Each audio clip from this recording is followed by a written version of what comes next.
So are you an ideas first guy? You come up with an idea, then you go and write it down? Yeah. Or do you sit down and then come up with an idea? No, I wait for the ideas to come, and they just sort of happen anywhere. They could be, they could be happening at any time, anywhere.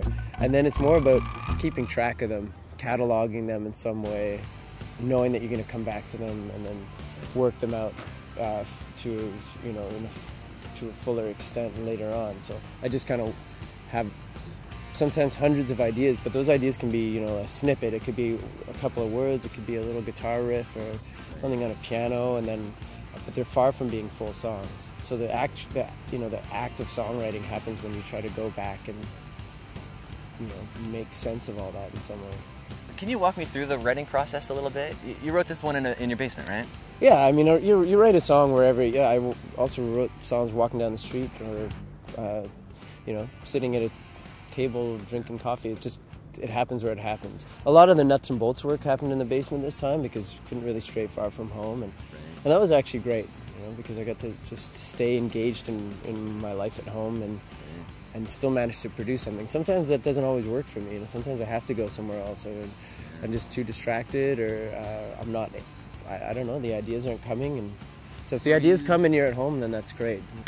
Who is the first person that you share a song with at any point in the creation of it? It's usually, and it takes me a while too to feel comfortable to do that. So it's usually, I like for the song to be pretty complete, as at least as complete as I can, as I make it.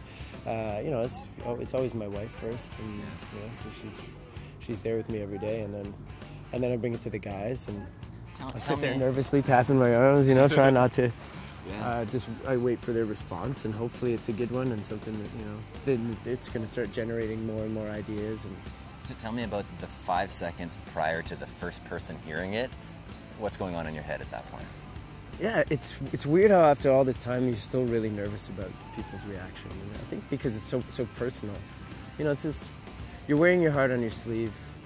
If you and I were to sit down and just sort of,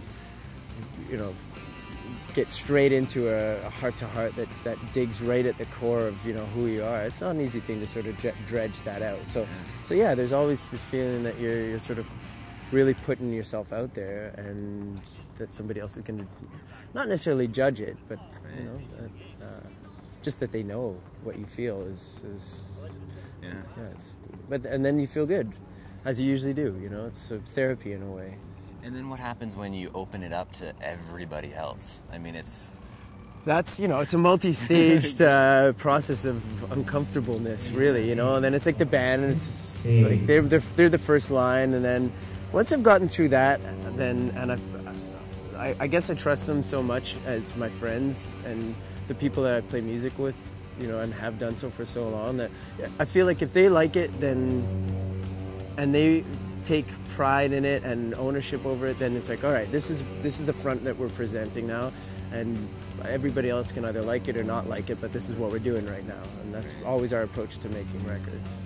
Thank you so much, man. I really pleasure, appreciate man. it. Great job on the record. Always good to talk to you. Thanks, man.